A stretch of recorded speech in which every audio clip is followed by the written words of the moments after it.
Kentucky is the first state in the country to virtually ban all abortions. A new law that took effect last week leaves the state with nowhere for women to undergo the procedure. It took Republican legislators overriding Democrat Governor Andy Beshear's veto to enact that law. Florida Governor Ron DeSantis also recently signed a restrictive anti-abortion bill that bans the procedure after 15 weeks of pregnancy. And Oklahoma's Republican governor also recently signed a law making performing an abortion in that state illegal, with the exception of saving the life of the mother.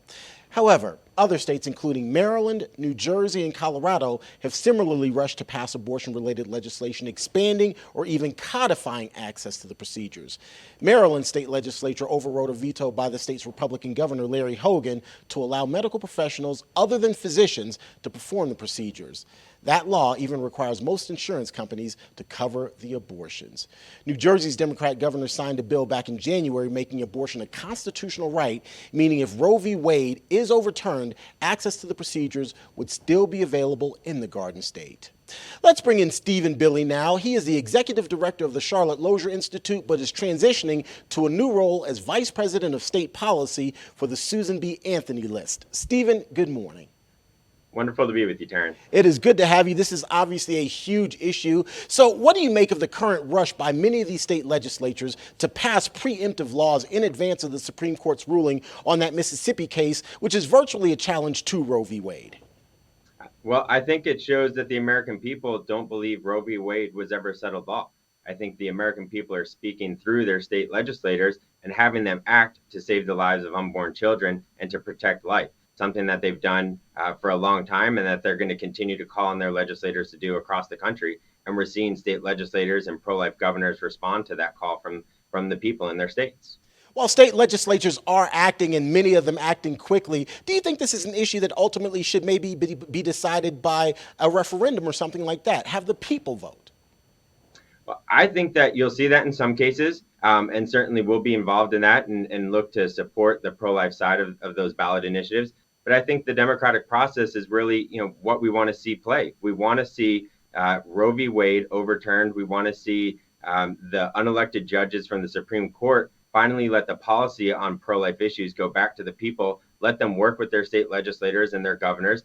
Let them put into place policies that save life all across the country. Overwhelmingly, the American people support that. They don't believe in the extremism of the other side. They don't believe in taxpayer-funded abortion up until the moment of birth. And so I think, the more that the progressive side calls for those policies, the American people will speak to that in the ballot box. It seems that at the heart of the issue, apart from abortion itself, is a state's right to choose how it proceeds when it comes to that particular issue. Do you think that there's been a win already in that so many states are now acting?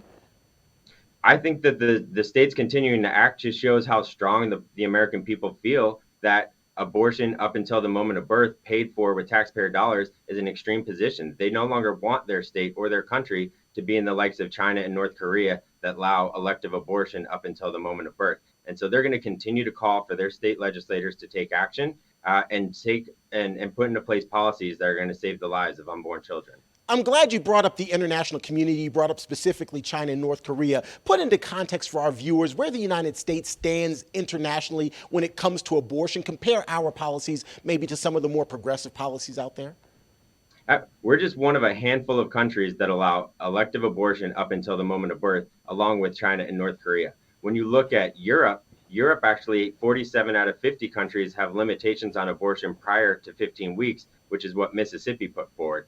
Over half of European countries actually have limitations on elective abortion prior to 12 weeks. So the idea that somehow those kinds of reasonable common sense limitations on abortion are going to create chaos or condemn women and mothers to a life of poverty just isn't the case. You can look at Europe to see that hasn't been what's happened. Stephen, I'm curious, where does your agency stand on some of these policies that are even more restrictive when it comes to abortion, but do allow them? Again, limitations say at 6 weeks or even 15 weeks. Where do you guys stand on these policies? We want to save the lives of every unborn children that we possibly can. We believe this is the greatest human rights challenge of our time, that abortion exists in our country.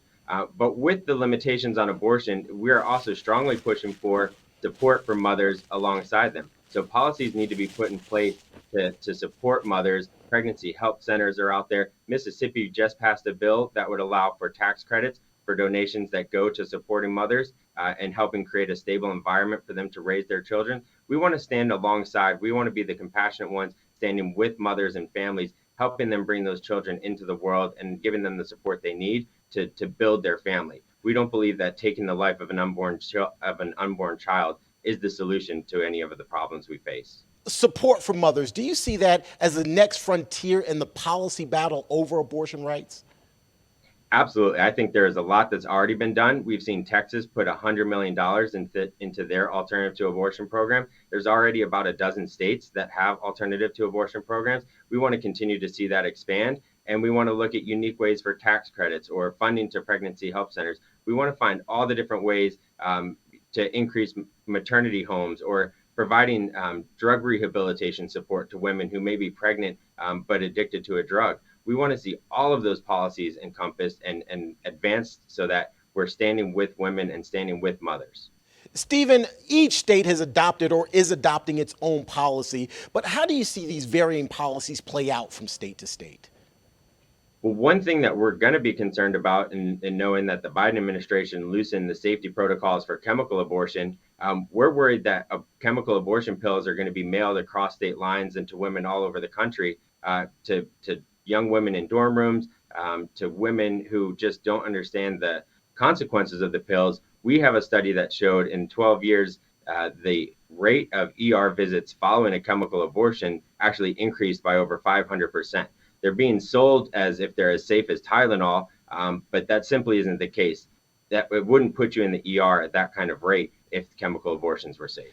And let's not be naive, even though some of these Republican-led state legislatures are pushing more restrictive anti-abortion policies, the reality is there are several states, California, Colorado, to name a few, that are basically sanctuary states for abortion. So are we basically going to see people just flock to those states now in order to have the procedures? I think one reason that the federal lawmakers will still have a role to play is because there will be some states like that. And I think it's important that we don't forget that federal lawmakers will continue to have a role to play, even if the policy is allowed to be acted on by state legislators.